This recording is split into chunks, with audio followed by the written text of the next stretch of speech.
biror bir yaxshilikni kam past deb hisoblamaylar. Odam alayhissalom bitta xatosi bilan jannatdan quvilgan. Iblis bitta xatosi bilan Allohning rahmatidan quvilgan. Abu Hurayra qilayotgan bitta nafl amali bilan jannatda yuribdi. Payg'ambarimiz sollallohu alayhi vasallam hadisda Bani Isroildan bo'lgan bir zinokor ayol itga suv bergani uchun jannatga kirib ketdi dedi. Chin ixlos bilan itni sug'organligi uchun uzun hadis bu.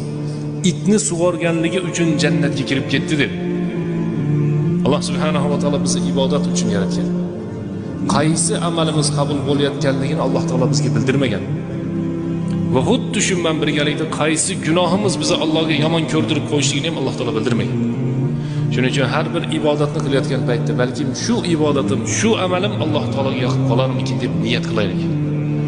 Xuddi shu bilan birgalikda har bir gunohni qilayotgan paytda balkim shu gunoh meni Allohning rahmatidan uzoqlashtiradi